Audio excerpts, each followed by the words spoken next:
ഇടുക്കി ജില്ലയിലെ വണ്ണപ്പുറത്തായിരുന്നു നാടിനെ നടുക്കിയ സംഭവം അരങ്ങേറിയത്. ജലനിധിയുമായി ബന്ധപ്പെട്ടുള്ള കളക്ഷൻ എടുക്കുന്നതിന് വേണ്ടിയായിരുന്നു ജോസഫ് എന്ന വ്യക്തി കമ്പകക്കാനത്തുള്ള വീട്ടിലേക്ക് എത്തിയത്. കളക്ഷൻ എടുക്കുന്നതിനായി തലേദിവസം വന്നപ്പോഴും വീട്ടിൽ ആളില്ലാത്ത സാഹചര്യത്തിലാണ് പിറ്റേ ദിവസവും ജോസഫ് അവിടേക്ക് എത്തിയത്. കോളിംഗ് ബെൽ അടിച്ചു നോക്കിയിട്ടും വാതിലിൽ മുട്ടി നോക്കിയിട്ടും അകത്തുനിന്നും യാതൊരു പ്രതികരണവും ഉണ്ടായില്ല. ജോസഫ് ഉടൻ തന്നെ അവിടെ നിന്നിറങ്ങി തൊട്ടടുത്ത വീട്ടിൽ ഒന്നുപോയി അന്വേഷിച്ചു. എന്നാൽ അയൽപക്കത്തുള്ള ആളുകൾ അവിടെ ആളുണ്ടാകുമെന്ന് തന്നെ ഉറപ്പിച്ചു പറഞ്ഞു. കാരണം ആ വീട്ടിൽ താമസിക്കുന്ന കൃഷ്ണനും കുടുംബവും അയൽപക്കത്തുള്ള സഹോദരങ്ങളുടെ വീട്ടിൽ അറിയിച്ചിട്ടേ എവിടെയെങ്കിലും പോകാറുള്ളൂ. എന്തൊക്കെയോ ചില സംശയങ്ങൾ തോന്നിയ ബന്ധുക്കളും നാട്ടുകാരും കളക്ഷൻ എടുക്കുന്നതിനായി വന്ന ജോസഫും ചേർന്ന് ആ വീട്ടിലും പരിസരത്തുമൊക്കെ ഒരു അന്വേഷണം നടത്താൻ തീരുമാനിച്ചു. വാതിലിൽ തട്ടി നോക്കിയിട്ടും പ്രതികരണമൊന്നും ലഭിക്കാത്ത സാഹചര്യത്തിൽ വീടിന്റെ പുറകുവശത്തേക്ക് ആ സംഘം പോയി. അപ്പോഴാണ് വീടിന്റെ പുറകുവശത്തെ വാതിലിന് താഴെയുള്ള പടിക്കെട്ടിൽ രക്തത്തുള്ളികൾ കണ്ടത്. എന്തോ അസ്വാഭാവികത തോന്നിയ നാട്ടുകാർ അവിടേക്ക് ഒരു തിരച്ചിൽ നടത്തി. അപ്പോഴാണ് പൊട്ടിക്കിടക്കുന്ന ഒരു ഏലസും അലക്ഷ്യമായി വലിച്ചെറിഞ്ഞ നിലയിൽ 2 ചെരുപ്പുകളും കണ്ടത്. വീട്ടുടമസ്ഥനായ കൃഷ്ണൻ യഥാർത്ഥത്തിൽ ഒരു മന്ത്രവാദിയാണ്. അയാൾ പലർക്കും ഏലസ് ജപിച്ചു കൊടുക്കാറുമുണ്ട്. അത്തരത്തിലൊരു ഏലസ് അവിടെ പൊട്ടിക്കിടക്കുന്നത് കണ്ടപ്പോൾ നാട്ടുകാർക്ക് ആകെ സംശയമായി. കൂട്ടത്തിലൊരാൾ ഓടിട്ട മേൽക്കൂരയുടെ വശത്തുകൂടി അകത്തേക്കൊന്ന് നോക്കി. മുറിയിലാകെ തുണികൾ ചിതറിക്കിടക്കുന്ന നിലയിൽ. അപ്പോഴാണ് അയാൾ ഞെട്ടിക്കുന്ന ഒരു കാഴ്ച കണ്ടത്. മുറിക്കുള്ളിൽ രക്തം തളം കെട്ടിക്കിടക്കുന്നു. നാട്ടുകാർ വിവരം കേട്ടതും വാതിൽ തള്ളി തുറന്ന് അകത്ത് കയറി. നാട്ടുകാർ അകത്ത് കയറി നോക്കിയെങ്കിലും കൃഷ്ണനും ഭാര്യയും 2 മക്കളും ആ വീട്ടിലുണ്ടായിരുന്നില്ല. അപ്പോഴാണ് നാട്ടുകാരുടെ ശ്രദ്ധയിൽ ഒരു കാര്യം പതിഞ്ഞത്. അകത്തെ മുറിയിൽ രക്തം തളം കെട്ടിക്കിടക്കുന്നു. വീടിന്റെ മേൽക്കൂരയിലും ഭിത്തിയിലുമടക്കം രക്തം തെറിച്ചതിന്റെ പാടുകൾ. വീടിനുള്ളിൽ ആരെയും കാണാത്ത സാഹചര്യത്തിൽ നാട്ടുകാർ പുറത്തേക്കിറങ്ങി ഒരു തിരച്ചിൽ നടത്തി. നാട്ടുകാരെ കണ്ടപ്പോൾ പുറത്ത് കെട്ടിയിരിക്കുന്ന ആടുകൾ പതിവില്ലാതെ ഒന്ന് ഭയപ്പെടുകയും പരുങ്ങുകയും ചെയ്തു. ഈ സമയത്താണ് നാട്ടുകാരുടെ ശ്രദ്ധയിൽ ഒരു കാര്യം പതിഞ്ഞത്. തട്ടുകളായി തിരിച്ചിരിക്കുന്ന ആ റബ്ബർ തോട്ടത്തിന് സമീപത്തായി വൃത്താകൃതിയിൽ കുറച്ചിടത്ത് മണ്ണിളകിക്കിടക്കുന്നു. അതിനടുത്തായുള്ള റബ്ബറിന്റെ വേര് പൊട്ടി കറയൊലിക്കുന്നുമുണ്ട്. സംശയാസ്പദമായ നിലയിൽ 2 തൂമ്പായും ആ പരിസര പ്രദേശത്ത് നിന്നും കണ്ടെടുത്തു. കാര്യമായി എന്തോ സംഭവിച്ചിട്ടുണ്ടെന്ന് മനസ്സിലാക്കിയ നാട്ടുകാർ ഉടൻ തന്നെ വിവരം പോലീസിനെ അറിയിച്ചു. ഒരു സംഘം പോലീസുകാർ ഉടൻ തന്നെ സംഭവസ്ഥലത്തെത്തി. പതിവില്ലാതെ ആ പ്രദേശത്തേക്ക് പോലീസ് ജീപ്പ് വരുന്നത് കണ്ട് നാട്ടുകാരൊക്കെ അവിടെ കൂടി. ഇതിനോടകം തന്നെ മന്ത്രവാദിയായ കൃഷ്ണനെയും ഭാര്യയെയും 2 മക്കളെയും കാണാനില്ല എന്നുള്ള വാർത്തയും പരന്നു. വീടിനുള്ളിൽ പരിശോധന നടത്തിയ പോലീസുകാരും രക്തം തളം കെട്ടിക്കിടക്കുന്ന കാഴ്ച കണ്ടു. ശേഷം നാട്ടുകാർ പറഞ്ഞതനുസരിച്ച് വീടിന്റെ പിറകുവശത്തേക്കെത്തിയ പോലീസ് സംഘവും വൃത്താകൃതിയിലുള്ള ആ കുഴി കണ്ടു. കൂടി നിന്നവരിൽ ചിലരെ വിളിച്ച് അവിടെ കണ്ട തൂമ്പ ഉപയോഗിച്ച് കുഴിയിലെ മണ്ണ് മാറ്റാൻ പോലീസ് ആവശ്യപ്പെട്ടു. ഏകദേശം 1 അടിയോളം മണ്ണ് മാറ്റിയ നാട്ടുകാർ ഭയന്ന് നിലവിളിക്കുന്ന കാഴ്ചയാണ് പിന്നീട് കണ്ടത്. മണ്ണിനടിയിൽ ആരുടെയോ 2 കാലുകൾ കാണുന്നു എന്നായിരുന്നു അവർ നിലവിളിച്ചുകൊണ്ട് പറഞ്ഞത്. മണ്ണ് പൂർണ്ണമായും മാറ്റി ആ മൃതദേഹം പുറത്തെടുത്ത് കിടത്തിയപ്പോൾ അവിടെ ചിലർ നിലവിളിക്കാൻ തുടങ്ങി. ആ വീട്ടിലെ ഇളയ മകൻ അർജുനായിരുന്നു അത്. ഈ സമയത്താണ് മണ്ണ് മാറ്റിക്കൊണ്ടിരുന്ന നാട്ടുകാരുടെ ശ്രദ്ധയിൽ ഒരു കാര്യം പതിഞ്ഞത്. കുഴിയിൽ മറ്റ് 2 കാലുകൾ കൂടി കാണുന്നു. ആ മൃതദേഹം കൂടി പുറത്തെടുത്തപ്പോൾ അത് കൃഷ്ണന്റെ മകളായിരുന്നു. മന്ത്രവാദിയായ കൃഷ്ണൻ മക്കളെ 2 പേരെയും കൊലപ്പെടുത്തി കുഴിച്ചു മൂടിയെന്ന് തന്നെ കൂടി നിന്നവർ കരുതി. മക്കളെ കൊലപ്പെടുത്തിയ സ്ഥിതിക്ക് ഭാര്യയെയും കൊലപ്പെടുത്തി കാണും. നാട്ടുകാരുടെ പ്രതീക്ഷ തെറ്റിയില്ല. അടുത്തതായി പുറത്തേക്കെടുത്തത് കൃഷ്ണന്റെ ഭാര്യയുടെ മൃതദേഹമായിരുന്നു. അമാനുഷിക ശക്തി നേടുന്നതിനായി ദുർമന്ത്രവാദിയായ കൃഷ്ണൻ ഭാര്യയും മക്കളെയും കൊന്ന് കുഴിച്ചു മൂടിയെന്ന് നാട്ടുകാർ പരസ്പരം പറഞ്ഞുകൊണ്ടിരിക്കെയാണ് കുഴിയിൽ നിന്ന് മറ്റൊരു മൃതദേഹം കൂടി പുറത്തേക്കിട്ടത്. അത് സാക്ഷാൽ മന്ത്രവാദി കൃഷ്ണന്റേതായിരുന്നു. നാട്ടുകാരും പോലീസും ഒരുപോലെ അമ്പരന്നു. ഒരു വീട്ടിലെ 4 പേരെ കൊലപ്പെടുത്തി അവരെ കുഴി കുത്തി മൂടിയിരിക്കുന്നു. പോലീസിന്റെ നിർദ്ദേശപ്രകാരം ഡോഗ് സ്ക്വാഡും ഫോറൻസിക് സംഘവും സ്ഥലത്തെത്തി പരിശോധന ആരംഭിച്ചു. ഇൻക്വസ്റ്റ് നടപടികൾ പുരോഗമിക്കുന്ന സാഹചര്യത്തിലാണ് ആ പ്രദേശത്തു നിന്നും രക്തം പുരണ്ട നിലയിൽ 2 കത്തികൾ കൂടി പോലീസ് കണ്ടെടുത്തത്. ഡോഗ് സ്ക്വാഡും പോലീസും ചേർന്ന് വിശദമായ ഒരു തിരച്ചിൽ തന്നെ ആ പ്രദേശത്ത് നടത്തി. ഈ സമയത്താണ് തടികൊണ്ടുള്ള പിടിയുള്ള ഒരു ചുറ്റിക കൂടി ആ പരിസരത്ത് നിന്ന് ലഭിക്കുന്നത്. ചുറ്റികയിലും രക്തത്തിന്റെ പാടുകൾ ഉണ്ടായിരുന്നു. ചുറ്റികയും കത്തിയുമൊക്കെ ഉപയോഗിച്ച് അതിക്രൂരമായി കൃഷ്ണനെയും കുടുംബത്തെയും കൊല നടത്തിയിരിക്കുകയാണെന്ന് ഒറ്റ നോട്ടത്തിൽ തന്നെ പോലീസിന് വ്യക്തമായി. മൃതദേഹം പരിശോധന നടത്തിയ ഫോറൻസിക് സംഘം ആകെ അമ്പരന്നു. എല്ലാ മൃതദേഹങ്ങളും അതിക്രൂരമായി വെട്ടിമുറിച്ച നിലയിലായിരുന്നു. മൃതദേഹത്തിൽ മണം പിടിച്ച പോലീസ് നായയ്ക്ക് അധിക ദൂരം മുൻപോട്ട് പോകാൻ കഴിഞ്ഞില്ല. കാരണം സംഭവം നടക്കുന്ന കാലയളവിൽ നന്നായി മഴ പെയ്തിരുന്നു. അതുകൊണ്ട് തന്നെ പോലീസ് നായയ്ക്ക് മണം പിടിക്കാൻ കഴിഞ്ഞില്ലെന്ന് തന്നെ പറയാം. വീടിനുള്ളിൽ വലിച്ചെറിയപ്പെട്ട തുണികളിൽ നിന്നുൾപ്പെടെ ഫോറൻസിക് സംഘം വിരലടയാളങ്ങൾ പരമാവധി ശേഖരിച്ചു. മന്ത്രവാദിയെയും കുടുംബത്തെയും കുറിച്ചുള്ള കൂടുതൽ വിവരങ്ങൾ നാട്ടുകാരിൽ നിന്നും ബന്ധുക്കളിൽ നിന്നും പോലീസ് ശേഖരിച്ചു. കൊല്ലപ്പെട്ട കൃഷ്ണന്റെ കുടുംബക്കാർ പാരമ്പര്യമായി മന്ത്രവാദികളായിരുന്നു. 5 സഹോദരന്മാരും 4 സഹോദരിമാരും ഉണ്ടെങ്കിലും അവരാരുമായി വലിയ ബന്ധമൊന്നും കൃഷ്ണനും കുടുംബത്തിനും ഉണ്ടായിരുന്നില്ല. അപരിചിതരായ പലരും മന്ത്രവാദങ്ങൾ നടത്തുന്നതിനും പൂജിച്ച ഏലസുകൾ വാങ്ങുന്നതിനുമായി കാറുകളിലും ബൈക്കുകളിലുമൊക്കെ കൃഷ്ണന്റെ വീട്ടിലേക്ക് വരുന്നത് പതിവായിരുന്നു. കൃഷ്ണന്റെ സഹോദരന്മാരും സമാനമായ രീതിയിൽ മന്ത്രവാദം നടത്തുന്നതിനാൽ അവർ തമ്മിൽ ഒരു അസൂയ ഉണ്ടായിരുന്നു എന്ന് പോലീസിന് കണ്ടെത്താനായി. ഒരുപക്ഷെ കൊലപാതകങ്ങൾക്ക് പിന്നിൽ സഹോദരങ്ങളാണോ എന്ന് പോലും പോലീസ് സംശയിച്ചു. ഇൻക്വസ്റ്റ് നടപടികൾ പൂർത്തിയാക്കിയ ശേഷം മൃതദേഹങ്ങൾ പോസ്റ്റ്മോർട്ടത്തിനായി ഷിഫ്റ്റ് ചെയ്തു. തൊടുപുഴ ഡിവൈഎസ്പിയുടെ നേതൃത്വത്തിൽ ഒരു പോലീസ് സംഘത്തെ തന്നെ അന്വേഷണത്തിനായി നിയോഗിച്ചു. അന്വേഷണ സംഘം മൂന്നായി തിരിഞ്ഞ് ചോദ്യം ചെയ്യേണ്ടവരുടെ ലിസ്റ്റ് തയ്യാറാക്കി തുടങ്ങി. കൃഷ്ണന്റെ ബന്ധുക്കളുടെയും സുഹൃത്തുക്കളുടെയും നാട്ടുകാരുടെയും മാത്രമല്ല, അവരുടെ മക്കളുടെ സുഹൃത്തുക്കളുടെയും പരിചയക്കാരുടെയും കൂടി വിശദമായ ഒരു ലിസ്റ്റ് തന്നെ ചോദ്യം ചെയ്യലിന് തയ്യാറാക്കി. കൃഷ്ണന്റെ മൂത്ത മകളായ ആർഷ തൊടുപുഴ ഗവൺമെന്റ് കോളേജിലായിരുന്നു പഠിക്കുന്നത്. കൊലപാതകം നടക്കുന്ന ദിവസം രാത്രി 10:55 വരെ ആർഷ സുഹൃത്തുക്കൾക്കൊപ്പം സംസാരിച്ചിരുന്നതായി മൊബൈൽ ഫോൺ കേന്ദ്രീകരിച്ചുള്ള അന്വേഷണത്തിൽ കണ്ടെത്തി. തൊട്ടടുത്ത ദിവസം കോളേജിൽ വെച്ച് കാണാമെന്ന് പറഞ്ഞ് ആർഷ കൂട്ടുകാർക്കയച്ച മെസ്സേജുകളും പോലീസ് കണ്ടെടുത്തു. 10:55 വരെ ആർഷ ഓൺലൈനിലുണ്ടായിരുന്നു. അതിനാൽ തന്നെ കൊലപാതകം നടന്നത് 10:55 ശേഷമാണെന്ന് പോലീസ് വിലയിരുത്തി. നാട്ടുകാരെയും ബന്ധുക്കളെയും ചോദ്യം ചെയ്തതിൽ നിന്നും ചില നിർണായക വിവരങ്ങൾ പോലീസിന് ലഭിച്ചു.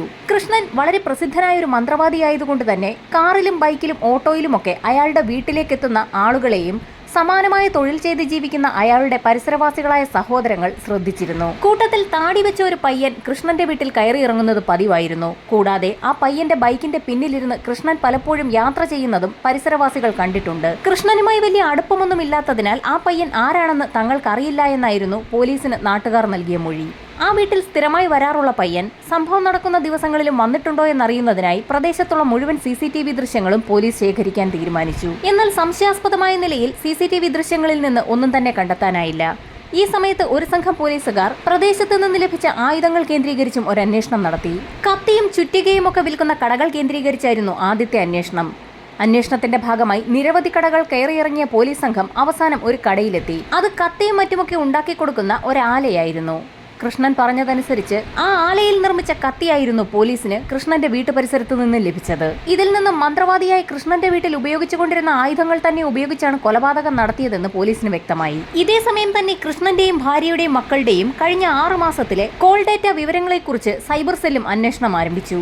ഈ സമയത്താണ് നിർണായകമായ പോസ്റ്റ്മോർട്ടം റിപ്പോർട്ട് പുറത്തുവരുന്നത്. അതിലെ വിവരങ്ങളാകട്ടെ പോലീസിനെ പോലും അമ്പരപ്പിക്കുന്നതായിരുന്നു. മരണപ്പെട്ട കൃഷ്ണന്റെയും മകൻ അർജുന്റെയും മൂക്കിനുള്ളിൽ നിന്ന് മണ്ണ് കണ്ടെത്തിയിട്ടുണ്ട്.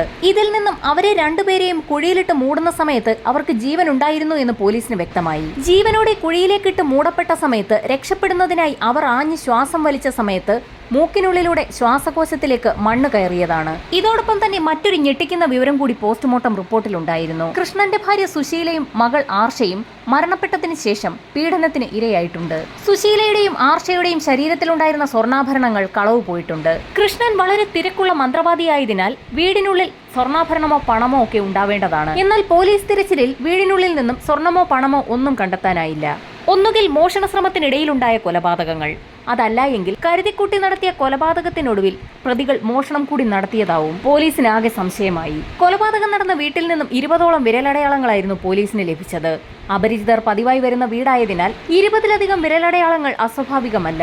അന്വേഷണ സംഘത്തിന് പ്രതിയിലേക്ക് എത്താൻ കഴിയാത്ത സാഹചര്യത്തിൽ കൊല്ലപ്പെട്ട കൃഷ്ണന്റെയും കുടുംബത്തിന്റെയും കഴിഞ്ഞ 6 മാസത്തെ കോൾ ഡേറ്റ വിവരങ്ങളായിരുന്നു സൈബർ സെല്ലിന്റെ ഭാഗത്തു നിന്നും കളക്ട് ചെയ്തത്. എന്നാൽ പ്രതികളിലേക്ക് എത്താൻ കഴിയാത്ത സാഹചര്യത്തിൽ ഡിവൈഎസ്പിയുടെ നിർദ്ദേശപ്രകാരം അതിനും 6 മാസം മുൻപുള്ള കോൾ ഡേറ്റ വിവരങ്ങൾ കൂടി ശേഖരിക്കാൻ സൈബർ സെല്ലിന് നിർദ്ദേശം നൽകി. ആ ഡേറ്റകൾ പരിശോധിച്ചുകൊണ്ടിരുന്ന സൈബർ സെൽ വിദഗ്ധർ ഒരു കാര്യം നോട്ട് ചെയ്തു. കഴിഞ്ഞ 6 മാസത്തിന് മുൻപുള്ള ഫോൺ രേഖകളിൽ നിന്നും കൃഷ്ണന്റെ മൊബൈലിലേക്ക് സ്ഥിരമായി ഒരാൾ വിളിക്കുന്നതായി കണ്ടെത്തി. എന്നാൽ കഴിഞ്ഞ 6 മാസമായി അയാൾ വിളിച്ചിട്ടുമുണ്ടായിരുന്നില്ല. മന്ത്രവാദികളെ സ്ഥിരമായി വിളിക്കുന്ന ആളുകൾ അവരുടെ ആവശ്യം പൂർത്തിയായ ശേഷം പിന്നീട് വിളിക്കാതിരിക്കാനും സാധ്യതയുണ്ട്. എങ്കിലും ആ നമ്പർ ഒന്ന് നോട്ട് ചെയ്തു വെക്കാൻ പോലീസ് തീരുമാനിച്ചു. സംശയം തോന്നി രേഖപ്പെടുത്തിയ ആ നമ്പറിന്റെ മുഴുവൻ ഡീറ്റെയിൽസും പോലീസ് കളക്ട് ചെയ്തു. അതൊരു അനീഷിന്റെ നമ്പർ ആയിരുന്നു. ആ നമ്പറിലേക്ക് പോലീസ് കോൺടാക്ട് ചെയ്യാൻ ശ്രമിച്ചപ്പോൾ അത് നോട്ട് റീച്ചബിൾ ആയിരുന്നു. ഈ സമയത്താണ് പോസ്റ്റ്മോർട്ടം നടപടികൾ പൂർത്തിയാക്കിയ കൃഷ്ണന്റെയും കുടുംബത്തിന്റെയും മൃതദേഹങ്ങൾ മരണാനന്തര ചടങ്ങുകൾക്കായി ബന്ധുക്കൾക്ക് വിട്ടു നൽകിയത്. മരണവാർത്തയറിഞ്ഞ് പരിചയക്കാരും ബന്ധുക്കളുമായി നിരവധി ആളുകൾ ആ പ്രദേശത്തേക്ക് എത്തിയെങ്കിലും ഒരാൾ മാത്രം വരാത്തത് നാട്ടുകാരിൽ ചിലർക്ക് സംശയമുണ്ടാക്കി. കൃഷ്ണനെ സ്ഥിരമായി ബൈക്കിൽ കൊണ്ടു നടക്കാറുള്ള ആ ചെറുപ്പക്കാരനായിരുന്നു അത്. ആ വിവരം അവരുടൻ തന്നെ പോലീസിനെ അറിയിക്കുകയും ചെയ്തു. മന്ത്രവാദിയായി കൃഷ്ണനുമായി ഇത്രയൊക്കെ അടുപ്പമുണ്ടായിട്ടും മരണവാർത്ത അറിഞ്ഞ ചെറുപ്പക്കാരൻ എന്തുകൊണ്ടാകും വരാതിരുന്നതെന്നായിരുന്നു അവരുടെയൊക്കെ സംശയം. പോലീസിന്റെ മുൻപിൽ ഇപ്പോൾ സംശയമുള്ള 2 വ്യക്തികളാണുള്ളത്. ഒന്ന്, കൃഷ്ണനെ സ്ഥിരമായി ബൈക്കിൽ കൊണ്ടു നടക്കാറുള്ള ആ ചെറുപ്പക്കാരൻ. രണ്ടാമത്, 6 മാസങ്ങൾക്ക് മുൻപ് കൃഷ്ണനെ സ്ഥിരമായി ഫോണിൽ വിളിച്ചുകൊണ്ടിരുന്ന അനീഷ് എന്ന വ്യക്തി. അനീഷിന്റെ ഫോണിൽ വിളിച്ചിട്ട് കിട്ടാതായതോടുകൂടി സൈബർ സെല്ലിന്റെ സഹായത്തോടുകൂടി അനീഷിന്റെ കോൾ ഡേറ്റ മുഴുവൻ പരിശോധിക്കാൻ പോലീസ് തീരുമാനിച്ചു. കോൾ ഡേറ്റ പരിശോധിച്ചതിൽ നിന്നും അനീഷിനെ ലിബീഷ് എന്നൊരാൾ സ്ഥിരമായി വിളിക്കാറുണ്ടെന്ന് പോലീസ് കണ്ടെത്തി. സംഭവം നടക്കുന്ന ദിവസം അനീഷും ലിബീഷും ആ പ്രദേശത്തുണ്ടായിരുന്നോ എന്ന് മനസ്സിലാക്കുന്നതിനായി കൃഷ്ണന്റെ വീടിരിക്കുന്ന ഭാഗത്തുള്ള എല്ലാ മൊബൈൽ ടവർ ലൊക്കേഷനിലെയും ഡേറ്റ പരിശോധിക്കാൻ പോലീസ് തീരുമാനിച്ചു. എന്നാൽ ആ മൊബൈൽ ടവറുകളുടെ റേഞ്ചിനുള്ളിൽ ഒന്നും തന്നെ സംഭവ ദിവസം അനീഷിന്റെയോ ലിബീഷിന്റെയോ ഫോൺ കോളുകൾ വന്നിട്ടില്ല. എങ്കിൽ പോലും കൃഷ്ണനുമായി വളരെ അടുത്ത് പരിചയമുണ്ടായിരുന്ന അവരെ ചോദ്യം ചെയ്തു കഴിഞ്ഞാൽ കൊലപാതകികളുമായി ബന്ധമുള്ള എന്തെങ്കിലും ഒരു ലിങ്ക് കിട്ടാൻ സാധ്യതയുണ്ടെന്ന് മനസ്സിലാക്കിയ പോലീസ് സംഘം ആദ്യം ലിബീഷിനെ തന്നെ കണ്ടെത്തി. തൊടുപുഴക്കാരനായ ലിബീഷിന്റെ വീട്ടിലെത്തി അയാളെ ചോദ്യം ചെയ്തപ്പോൾ പോലീസ് പോലും ഞെട്ടിപ്പോകുന്ന പല കാര്യങ്ങളും അയാൾ പറഞ്ഞു തുടങ്ങി. ലിബീഷ് പറഞ്ഞ വിവരങ്ങളുടെ അടിസ്ഥാനത്തിൽ അനീഷ് ഇപ്പോൾ അടിമാലിയിലാണുള്ളത്. പോലീസ് സംഘം അടിമാലിയിലെത്തി അവിടെയൊക്കെ അന്വേഷിച്ചെങ്കിലും അനീഷിനെ കണ്ടെത്താനായില്ല. ഇതേസമയം തന്നെ ലിബീഷിന്റെ കോൾ രേഖകൾ പരിശോധിച്ച് അവന്റെ സുഹൃത്തുക്കളെയൊക്കെ തന്നെ കോൺടാക്ട് ചെയ്യാൻ പോലീസ് തീരുമാനിച്ചു. സുഹൃത്തുക്കളെ കോൺടാക്ട് ചെയ്തതിലൂടെ അനീഷ് നേര്യമംഗലത്തുണ്ടെന്നുള്ള ഒരു വിവരം പോലീസിന് ലഭിച്ചു. തിരച്ചിലുകൾക്കൊടുവിൽ നേര്യമംഗലത്ത് നിന്നും അനീഷിനെ പോലീസ് സംഘം കസ്റ്റഡിയിലെടുത്തു. ലിബേഷ് പറഞ്ഞ കഥയുടെ അടിസ്ഥാനത്തിലാണ് അനീഷിനെ പോലീസ് സംഘം കണ്ടെത്തിയതും കസ്റ്റഡിയിലെടുത്തതും. അനീഷിനെ കസ്റ്റഡിയിലെടുത്തതിനൊപ്പം തന്നെ ലിബേഷിനെയും പോലീസ് കുടുക്കി. ലിബേഷ് നേരത്തെ തന്നെ പോലീസിനോട് പല കഥകളും പറഞ്ഞിരുന്നു. ഇനി അതൊക്കെ ശരിയാണോ എന്നുള്ള കാര്യം കൂടി അനീഷ് ഉറപ്പിക്കേണ്ട ഒരു താമസം മാത്രമേ ഉണ്ടായിരുന്നുള്ളൂ. പോലീസിന്റെ കർക്കശമായ ചോദ്യം ചെയ്യലിനൊടുവിൽ അനീഷ് പല കാര്യങ്ങളും പറഞ്ഞു തുടങ്ങി. കൃഷ്ണൻ അതീവ ശക്തിശാലിയായ ഒരു മന്ത്രവാദിയാണെന്ന് പറഞ്ഞു കേട്ടതിനെ തുടർന്നാണ് അനീഷ് അയാളുടെ ശിഷ്യനായി അവിടെ കൂടുന്നത്. അയൽക്കാരും ബന്ധുക്കളും പോലും അറിയാതെ 3.5 കൊല്ലത്തോളം കൃഷ്ണൻ അനീഷിനെ ആ വീട്ടിൽ താമസിപ്പിക്കുകയും ചെയ്തിട്ടുണ്ട്. 3.5 വർഷത്തോളം കൃഷ്ണന്റെ വീട്ടിൽ താമസിച്ച് അയാളിൽ നിന്ന് മന്ത്രവാദങ്ങൾ പഠിക്കുകയായിരുന്നു അനീഷ്. കൃഷ്ണന് അമാനുഷികമായ ശക്തിയുണ്ടെന്നായിരുന്നു അനീഷ് വിശ്വസിച്ചിരുന്നത്. മന്ത്രവാദങ്ങൾ പഠിച്ചെടുത്താൽ തനിക്കും അതുപോലെയൊക്കെ ചെയ്യാൻ കഴിയുമെന്നായിരുന്നു അനീഷിന്റെ വിശ്വാസം. അങ്ങനെ 3.5 കൊല്ലത്തോളം മന്ത്രവാദം പഠിച്ച ശേഷം അത് പ്രാവർത്തികമാക്കാൻ അനീഷ് തീരുമാനിച്ചെടുത്തു വെച്ചാണ് കഥ ആരംഭിക്കുന്നത്. ഈ സമയത്താണ് ചില പ്രശ്നങ്ങളൊക്കെയുള്ള ആളുകൾ മന്ത്രവാദത്തിലൂടെ അവ സുഖപ്പെടുത്തി തരണമെന്നാവശ്യപ്പെട്ടുകൊണ്ട് അനീഷിനെ സമീപിക്കുന്നത്. കൃഷ്ണൻ ഒരുക്കുന്നത് പോലെ മന്ത്രവാദ കളങ്ങളൊക്കെ ഒരുക്കി അനീഷ് വിശദമായ പൂജകൾ തന്നെ നടത്തി. എങ്കിലും ഫലപ്രാപ്തി ഉണ്ടായില്ല. ആദ്യമായിട്ടായതുകൊണ്ടാവും ശരിയാകാത്തതെന്നാണ് അനീഷ് വിചാരിച്ചത്. പലരെയും കണ്ടെത്തി മന്ത്രവാദം നടത്തിയെങ്കിലും അനീഷ് വിചാരിക്കുന്ന പോലെയൊന്നും ഫലം കിട്ടിയില്ല. അനീഷിന് ആകെ സംശയമായി. ഒരുപക്ഷെ എല്ലാ മാന്ത്രിക വിദ്യകളും കൃഷ്ണൻ തന്നെ പഠിപ്പിച്ചിട്ടില്ലായിരിക്കുമെന്ന് അവൻ കരുതി. അതോ ഇനി തന്റെ മാന്ത്രിക ശക്തി നഷ്ടപ്പെട്ടതായിരിക്കുമോ എന്ന് പോലും അവൻ സംശയിച്ചു. 3.5 വർഷത്തോളം കൃഷ്ണനൊപ്പം നിന്ന് പല മാന്ത്രികതയും താൻ നേരിൽ കാണുകയും ചെയ്യുകയും ചെയ്തിട്ടുണ്ട്. എല്ലാ വിദ്യയും അറിയാവുന്ന തന്റെ ശക്തി ഒരുപക്ഷെ കൃഷ്ണൻ ആവാഹിച്ചെടുത്തതായിരിക്കുമോ എന്ന് പോലും അവൻ വിചാരിച്ചു. കൃഷ്ണന് 300 മാന്ത്രിക ഗുരുക്കന്മാരുടെ ശക്തിയുണ്ടെന്ന് ഒരിക്കൽ അയാൾ അനീഷിനോട് പറഞ്ഞിട്ടുണ്ട്. ആ ചിന്ത അനീഷിന്റെ മനസ്സിൽ പതിഞ്ഞു കിടന്നു. 300 മാന്ത്രിക ഗുരുക്കന്മാരുടെ ശക്തിയുള്ള കൃഷ്ണന്റെ ശക്തി ആവാഹിച്ചെടുക്കാൻ പറ്റിയാൽ തനിക്ക് കൃഷ്ണനേക്കാളും വലിയ മന്ത്രവാദിയാകാൻ കഴിയുമെന്ന് അനീഷ് ഉറച്ചു വിശ്വസിച്ചു. അങ്ങനെ മന്ത്രവാദിയായ കൃഷ്ണനെ ഇല്ലാതാക്കി അയാളുടെ ശക്തി ആവാഹിച്ചെടുക്കാൻ അനീഷ് തീരുമാനിച്ചു. കൃഷ്ണനുമായി അനീഷിനുള്ള പരിചയം നാട്ടുകാർക്കൊക്കെ അറിയാമായിരുന്നു. അതുകൊണ്ട് തന്നെ കൃഷ്ണൻ എന്തെങ്കിലും സംഭവിച്ചാൽ സ്വാഭാവികമായും സംശയം അനീഷിലേക്ക് നീളും. ആ സംശയം ഒഴിവാക്കാനായി കൃഷ്ണനുമായി മനഃപൂർവ്വം വഴക്കുണ്ടാക്കി അനീഷ് പിരിഞ്ഞു. കോൾ ഡേറ്റകൾ വെച്ച് തന്നെ പോലീസ് പിടികൂടാൻ സാധ്യതയുള്ളതിനാൽ കൊലപാതകം നടക്കുന്നതിന് മുൻപുള്ള 6 മാസക്കാലം അനീഷ് കൃഷ്ണനെ വിളിച്ചതുമില്ല. അനീഷ് ഈ വിവരങ്ങളും തന്റെ പ്ലാനുമൊക്കെ സുഹൃത്തായ ലിബേഷിനോടും പറഞ്ഞിരുന്നു. ആദ്യമൊക്കെ ലിബേഷ് അനീഷിനെ എതിർത്തിരുന്നെങ്കിലും പോകെ പോകെ ലിബേഷും അനീഷിനൊപ്പം കൂടി. നിരവധി ആളുകളാണ് ദിവസവും കൃഷ്ണന്റെ വീട്ടിലേക്ക് മന്ത്രവാദത്തിനായി എത്തുന്നത്. അങ്ങനെ എത്തുന്നവരൊക്കെ ധാരാളം പണവും അയാൾക്ക് നൽകാറുണ്ട്. കൃഷ്ണനെയും കുടുംബത്തെയും ഇല്ലാതാക്കിയാൽ ആ സ്വർണവും പണവും ഒക്കെ അനീഷ് ലിബേഷിന് നൽകാമെന്ന് വാക്ക് നൽകി. ആ വാക്കാണ് ലിബേഷിനെ അനീഷിനൊപ്പം കൂടാൻ പ്രേരിപ്പിച്ചത്. സംഭവം നടന്നാൽ മൊബൈൽ ഫോൺ ട്രാക്ക് ചെയ്ത് പോലീസുകാർ തേടിയെത്താൻ സാധ്യതയുള്ളതിനാൽ ലിബേഷ് അനീഷിന്റെ ഫോൺ കൂടി വാങ്ങി തന്റെ വീട്ടിൽ വെച്ചതിന് ശേഷം ഒരു ലിവറും സംഘടിപ്പിച്ച് തൊടുപുഴയിൽ നിന്നും ബൈക്കിൽ കൃഷ്ണന്റെ വീട് ലക്ഷ്യം വെച്ച് യാത്ര തിരിച്ചു. വീടെത്തുന്നതിന് മുൻപായി ആരും കാണാത്ത ഒരു പ്രദേശത്തേക്ക് ബൈക്ക് ഒളിപ്പിച്ചു വെച്ച ശേഷം ഇരുവരും നടന്ന് കൃഷ്ണന്റെ വീടിന് സമീപത്തെത്തി. നേരം അർദ്ധരാത്രിയായതിനാൽ പ്രദേശവാസികളെല്ലാം ഉറക്കത്തിലേക്ക് വീണിരുന്നു. പ്രദേശത്തെങ്ങും ആരുമില്ലെന്ന് മനസ്സിലാക്കിയ സംഘം സ്വിച്ച് ബോർഡ് തുറന്ന് വീട്ടിലേക്കുള്ള ഫ്യൂസ് അങ്ങൂരി. ശേഷം അടുക്കള ഭാഗത്തെത്തി ചായ്പിലുണ്ടായിരുന്ന ആടുകളെ ആഞ്ഞടിക്കാൻ തുടങ്ങി. ആടുകൾ ഉറക്കെ കരയാൻ തുടങ്ങിയതോടുകൂടി അവറ്റകളെ പിടിക്കാനായി കുറുക്കനോ മറ്റോ വന്നതാകുമെന്ന് കരുതി കൃഷ്ണൻ അടുക്കള ഭാഗത്തേക്കെത്തി. ലൈറ്റ് ഇട്ട് നോക്കിയെങ്കിലും കത്താതിരുന്നതിനാൽ കരണ്ടില്ലെന്നാണ് കൃഷ്ണൻ കരുതിയത്. അടുക്കളവാതിൽ തുറന്ന് തല വെളിയിലേക്കിട്ട കൃഷ്ണൻ സൈഡിൽ ചാരി നിന്ന ലിബേഷിനെ കണ്ടു.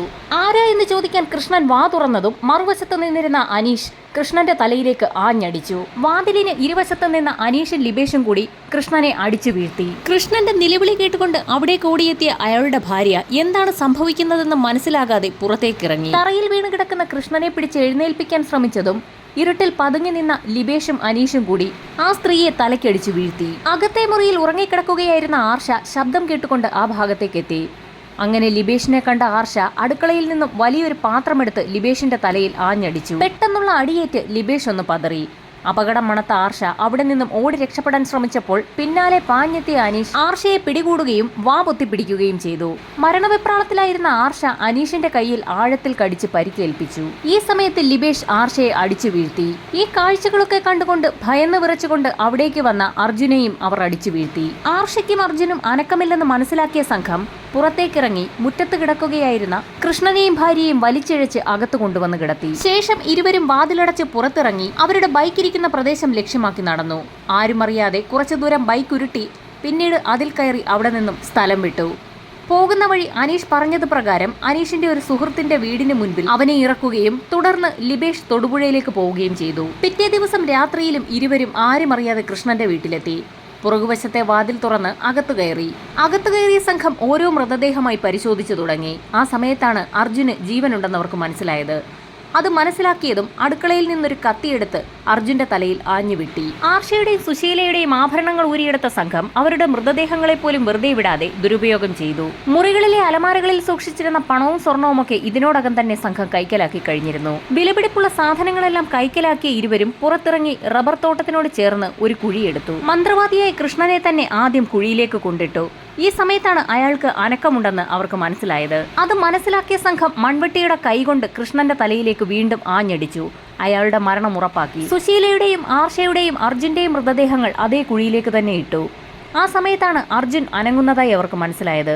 അർജുനെയും മൺവെട്ടിയുടെ കൈകൊണ്ട് ആഞ്ഞടിച്ച് ചലനമില്ലെന്ന് ഉറപ്പാക്കി. ശരിക്കും ആ 4 പേരെയും ചെറിയൊരു കുഴിയിലേക്ക് ഇടിച്ചു താഴ്ത്തിയെന്ന് തന്നെ പറയാം. കുഴി മൂടിയ ശേഷം മൺവെട്ടിയും കത്തിയും ഒക്കെ ആ പ്രദേശത്തേക്ക് തന്നെ അവർ വലിച്ചെറിഞ്ഞു. തിരിച്ച് അടുക്കളയിലേക്ക് തന്നെ കയറി വാതിൽ അകത്തുനിന്നടച്ച് കുറ്റിയിട്ട ശേഷം പ്രധാന വാതിൽ വഴി പുറത്തിറങ്ങിയ സംഘം അവരുടെ ബൈക്ക് എടുത്ത് അവിടെ നിന്ന് സ്ഥലം വിട്ടു. അനീഷ് അവിടെ നിന്നും പോയത് ഒരു മന്ത്രവാദിയുടെ അടുത്തേക്കാണ്. മന്ത്രവാദിയുടെ അടുത്തെത്തിയ അനീഷ് ഒരു കോഴിയെ ബലി നൽകിക്കൊണ്ട് അവൻ പിടിക്കപ്പെടാതിരിക്കാൻ വേണ്ടി നന്നായി പ്രാർത്ഥിച്ചു. മന്ത്രവാദിയായ കൃഷ്ണനെ കൊന്നതോടുകൂടി അയാളുടെ മുഴുവൻ ശക്തിയും ലഭിച്ചതിനാൽ തന്നെ ആരും പിടികൂടുകയില്ല എന്നുള്ള ഉറച്ച വിശ്വാസമായിരുന്നു അനീഷിനുള്ളത്. അനീഷിനെയും ലിബേഷിനെയും പിടികൂടിയ പോലീസ് സംഘത്തിന് കോടതിയിൽ കുറ്റപത്രം സമർപ്പിക്കാൻ 90 ദിവസത്തിനുള്ളിൽ കഴിയാതെ വന്ന സാഹചര്യത്തിൽ ഇരുവർക്കും കോടതി ജാമ്യം അനുവദിച്ചു. ജാമ്യത്തിൽ പുറത്തിറങ്ങിയ അനീഷ് ഏതാനും നാളുകൾക്ക് ശേഷം മരിച്ച വാർത്തയാണ് പിന്നീട് നാട്ടുകാർ കേട്ടത്. ഒരാഴ്ചയായിട്ടും അനീഷിനെ വീടിന് പുറത്തേക്ക് കാണാഞ്ഞ സാഹചര്യത്തിൽ നാട്ടുകാരും പോലീസും ചേർന്ന് നടത്തിയ പരിശോധനയിൽ അനീഷിനെ വീടിനുള്ളിൽ നിന്നും വിഷം കഴിച്ച് മരിച്ച നിലയിൽ കണ്ടെത്തുകയായിരുന്നു.